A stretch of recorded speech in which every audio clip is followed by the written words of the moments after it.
Voltamos com o programa Memória Viva, hoje entrevistando a escritora Maria Risolete Fernandes.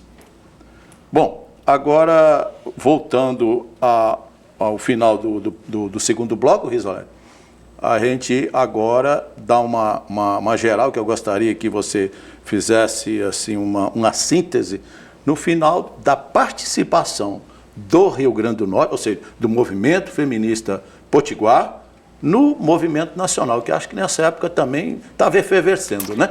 Muito importante essa sua observação. No final, em 79, a SBPC, né, Sociedade Brasileira para o Progresso da Ciência, se reuniu em Fortaleza, né, e eu fui, né, como recém-formado em Sociologia e tal, foi uma delegação daqui e eu fui. E por ocasião desses grandes eventos, o movimento feminista nacional se reunia, aproveitava a convergência, né, a confluência do povo, e teve um dos primeiros encontros nacionais do movimento feminista, já visando uma organização nacional. E nós aqui tínhamos pouca coisa, né? Em 79 só tinha o Centro da Mulher Natalense, e a gente começa a se organizar a partir de 81, como já foi falado, com esses encontros, e do primeiro encontro surgiu o movimento Mulheres em Luta. Foi o primeiro grupo, depois daquele, o Centro da Mulher Natalense se fundiu com o movimento Mulheres em Luta, não sei se Gilca se lembra disso, e a gente criou o movimento Mulheres em Luta. E a partir daí, durante toda a década de 80, foram surgindo grupos. Depois do movimento Mulheres em Luta, teve a União de Mulheres de Natal, né, da qual eu fiz parte também. Depois, em 85, né, com a eleição de Garibaldi. Foi 85 ou 84 a eleição? 85.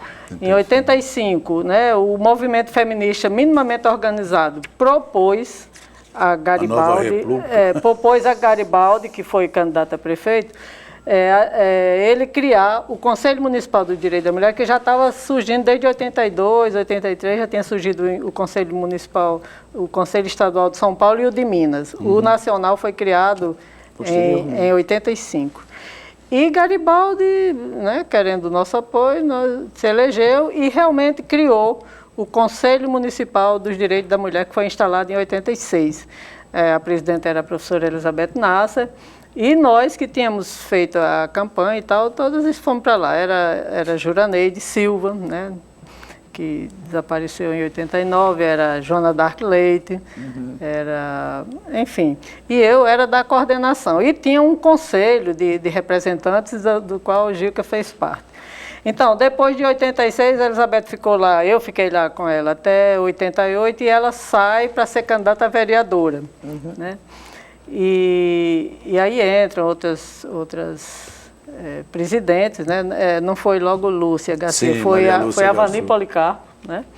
E depois Lúcia, eu acho que vai ser a terceira ou a quarta presidente do conselho. Mas a Vani não tinha nenhuma vinculação com o movimento social. Não. Era muito mais uma pessoa de confiança de Zé Agripino. Isso, então ele, como líder, Sim, na época que a ditadura o protegia, ele indicou a Vani com uma postura autoritária de, o movimento social de mulher não foi ouvido em momento algum sobre a indicação dela ou não. Lança uma nota, inclusive, né? O movimento de mulher esteve na direção e leme do Conselho Municipal até enquanto a Elizabeth foi presidente, né?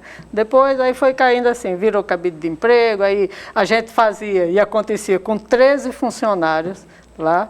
Pessoas normalmente cedidas dos outros órgãos da prefeitura, não tinha funcionária própria do conselho. Isso.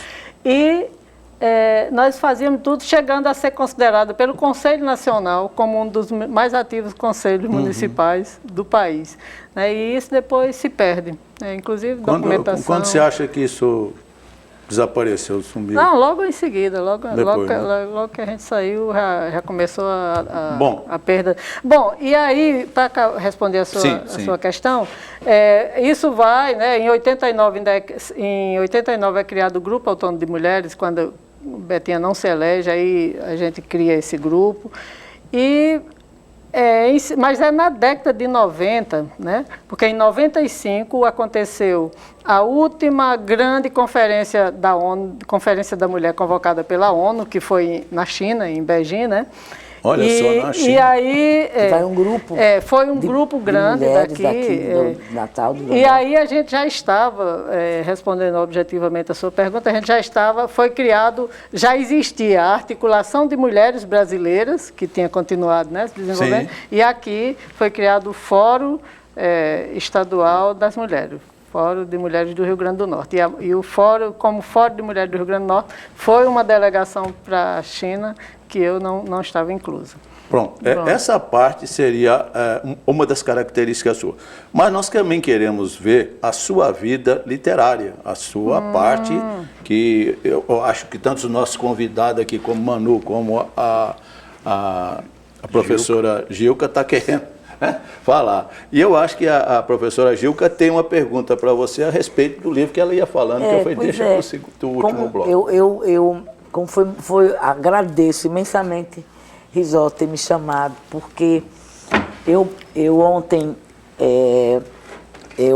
eu peguei do livro, né?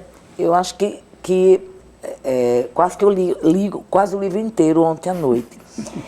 E que bom, que bacana a gente exatamente poder olhar agora, né? E ver o registro dessa trajetória. Eu acho que Rizó fez isso. Eu acho que é o único registro, talvez, desse momento, né?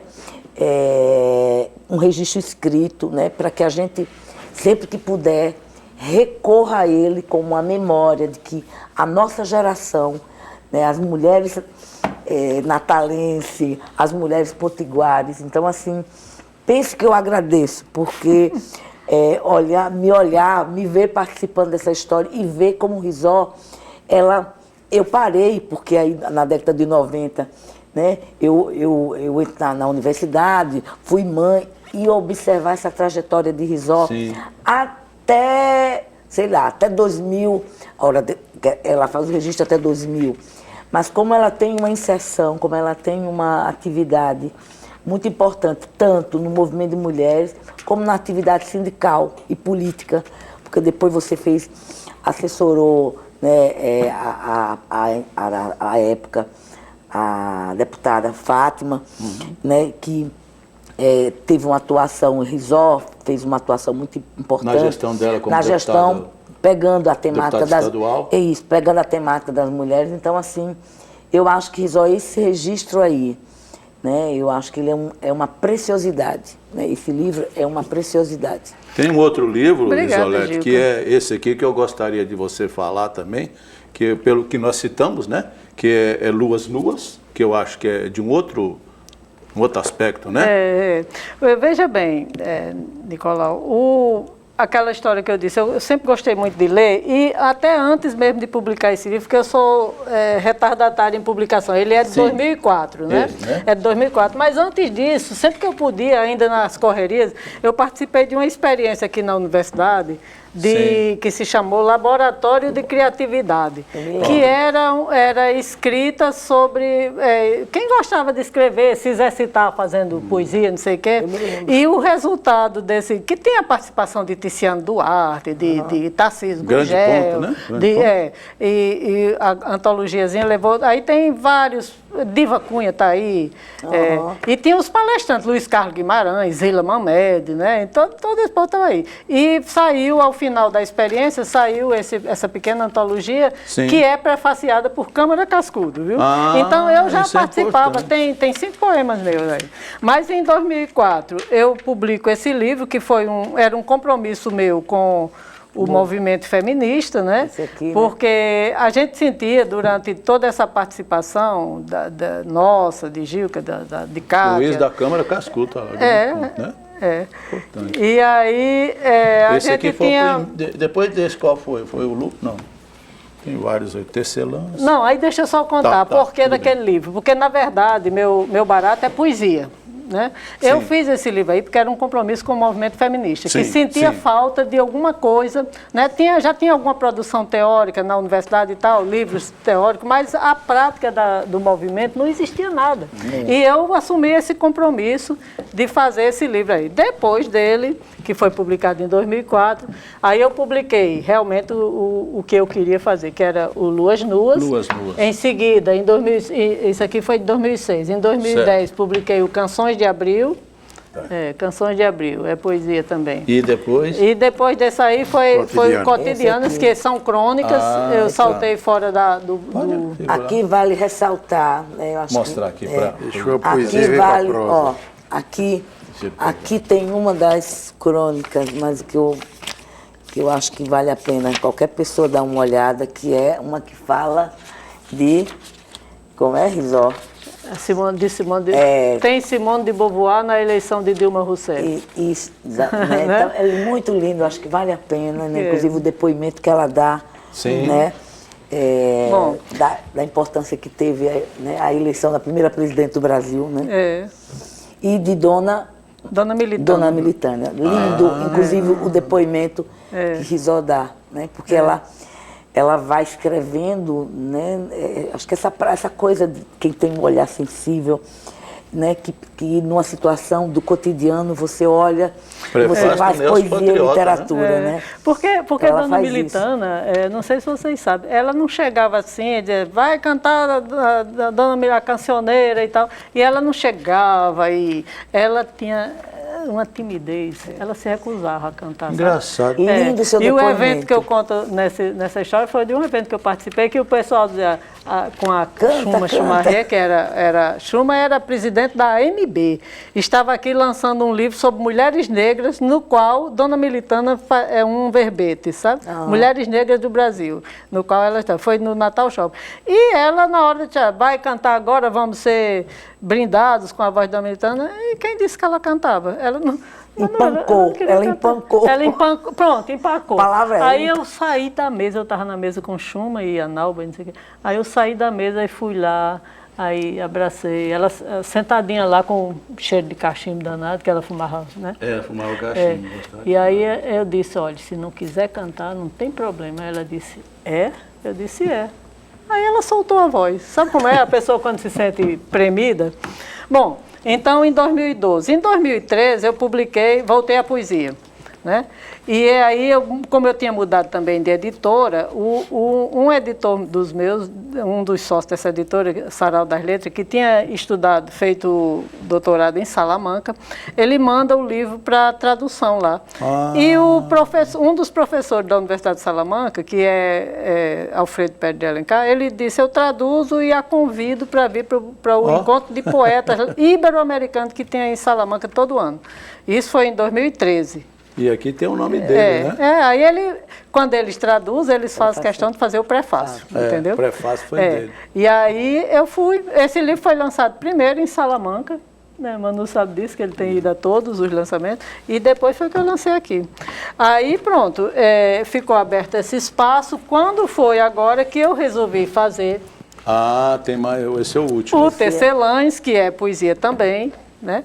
Esse livro eu acabei de publicar, Nicolau, agora no dia 17 de agosto. É novinho. É novinho em folha. Esse livro, ele trata de 20 mulheres que foram fundamentais para a história do mundo, né? Não são todas brasileiras, são 13 brasileiras, 5 do Rio Grande do Norte e 7 do mundo, né? Teresa Dávila, Simone de Beauvoir, né? E ele, como eu estava dizendo, ele é iniciado por Safo, Sim. que foi a primeira mulher a criar uma escola para mulheres, para ensinar dança, canto e Estou vendo que tem textos aqui da grande poetisa Cora Coralina. Tem, porque Cora Coralina faz parte. É uma das... Cora Coralina, Cecília Meirelles, Chiquinha Gonzaga, porque não tem só... Eu queria fazer só com escritora, mas tinha umas mulheres que eu não queria deixar de lado. Chiquinha Gonzaga, Nis da Silveira, mulher de uma importância fundamental na área da psiquiatria. Tem alguma ilustração dela, alguma foto dela? Aqui? Não tem fotos, porque esse livro já ficou muito volumoso e só texto. Só foto de... só foto do diagramador. E é encerrado com Dona Militana, a história de Dona Militana. O curioso, Nicolau, é que elas são todas mulheres que já partiram, mas elas falam. Minhas mulheres daí falam. Elas contam a própria história e algumas, mesmo depois de já terem mesmo na condição de ter partido, elas falam, elas dão opinião. A Dona Militana faleceu em 2010, atrás, né? Em 2010.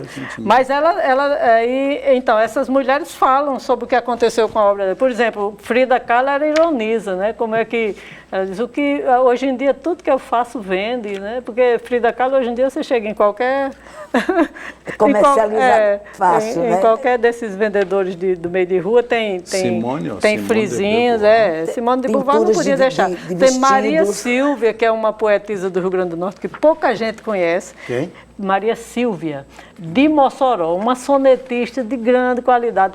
A época dela, participava de tudo que era antologia, os trabalhos dela saíram sobre antologia do Norte e Nordeste do Brasil, Maria Sílvia estava. E ninguém conhece essa mulher, a não ser quem passa pelos bancos da universidade no curso de letra, porque Diva e Constância tem um livro sobre escritoras do Rio Grande do Norte, literatura feminina do Rio Grande do Norte. A Frida está aqui. E alguns alunos de letras sabem, mas a maioria não sabe quem foi. Maria Firmina do Reis, que é uma maranhense, que foi a primeira mulher a ser, por concurso, ser professora no Maranhão, uma negra. E ela escreve o primeiro livro brasileiro sobre a questão da escravatura, sobre a escravidão no Brasil. E ninguém sabia. Agora que se está descobrindo a história dessa mulher. Maria Firmina do Rei. Bertalucci. Não, Bertalucci não podia deixar de participar de Bertalucci foi fundamental para a história do voto feminino. Inclusive aqui no Estado, né? Ela esteve aqui. Né? Ela fez o que a gente fez com Garibaldi, ela fez com Juvenal Lamartine.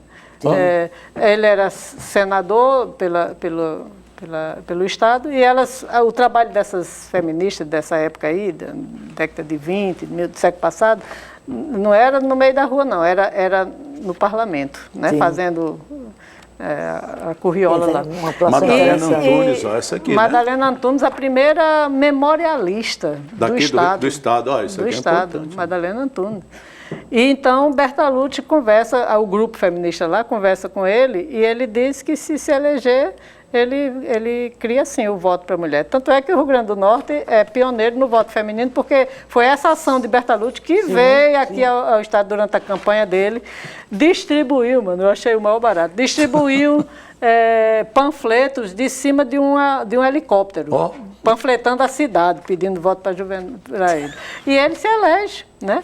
Ele se elege e realmente até antes de assumir, ele faz aprovar na Assembleia a legislação que permite o voto à mulher. Floresta. Tanto é que em 28 nós registramos a primeira prefeita da América Latina, que foi Alzira Soriano, em Lages, que foi uma articulação de Bertalucci, né? Quer dizer que Alta de Souza foi antes de Nízia Floresta? Não, foi bem depois. Né? Bem depois, né? Nízia Floresta é de 1810. Aqui, e Nízia Floresta, né? Nízia Floresta é de 1810. Foi a primeira potiguar? Foi a primeira escritora potiguar.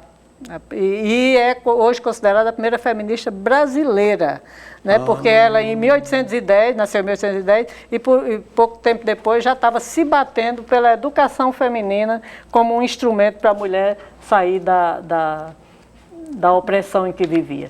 É claro que naquela época não tinha a história de direitos iguais, né? Nosso lema, né? Ela batia-se pela educação da mulher como forma dela porque ela que tem tudo a ver, né? Essa Teresa de Ávila que você coloca... É Santa Teresa d'Ávila. Santa Terezinha? Santa Teresa d'Ávila, século XVI, a luta dela para criar a congregação dos Carmelitas Descalços é uma coisa que pouca gente sabe. A discriminação dela na universidade, a Inquisição contra ela, porque ela era de tomar iniciativa, mano. Ela ia para a estrada, ela criou, no pouco tempo de vida, ela criou 16 conventos em toda a Espanha. E foi recusada no começo, né? Não, desconfiava dela, achava que ela não queria, que ia pender para o protestantismo, que estava começando a aparecer na época, a Inquisição bateu duro, mas ela era uma hábil articuladora, ela mandava emissários direto para o Papa e conseguiu. Risolete, esse aqui? É Safo, é a poetisa Safo.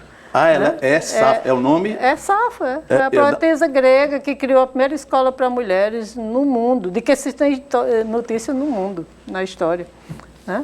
Esse livro, então, é novo e interessantíssimo. É novo, tem aqui na livraria da universidade. Sim. Já me pediram mais livros, viu, Gilca, dos primeiros que eu trouxe. Vocês podem encontrar, então, esse livro aqui na Centro de Convivência, lá na cooperativa, né? Perfeito. E é isso. Bom, eu só tenho, em nome da TV Universitária, em nome da produção do programa Memória Viva, agradecer a vocês, Olete, que foi como uma aula que nos deu aí sobre o feminismo no Brasil e também no Rio Grande do Norte, né? E além disso, as suas belas poesias, seus belos livros. E quero agradecer, ao mesmo tempo, quero agradecer a Gilca, a professora Gilca Pimentel, professora, né, e que também acompanhou muito, né, toda essa história, e o Manuel, conhecido mais como Manu Duarte, né? Isso. Manuel, sociólogo, ex-militante sindical. Tal. Eu quero agradecer a vocês pela apresentação aqui de todo esse assunto, que foi muito bom à tarde, uma gravação muito boa, o assunto. Eu ainda posso dizer uma palavra? Pode, que eu quero lhe passar o final só para a gente encerrar o programa, porque infelizmente você sabe, televisão a gente tem um limite, né? Mas não vamos deixar de você falar. Não, é porque Gilca estava me agradecendo pelo livro e eu acho que ela não tem o que agradecer, porque ela fez essa história também, viu, Gilca? E Manu, um registro que eu não queria deixar passar, é que a gente, no começo do movimento, bem despreparadas, bem inexperientes, a gente recorreu muitas vezes a Manu, a Lincoln, a alguns homens que tinham já um acúmulo teórico bem interessante para discutir conosco os textos que nos interessavam sobre o movimento feminista. Então, agradecer a ele e a Gilca. Certo. Eu quero, então, agradecer mais uma vez a todos vocês, que já agradeci, mas vou renovar esse agradecimento e dizer que nós estamos encerrando mais uma edição do programa Memória Viva, prometendo voltar na próxima semana. Muito obrigado.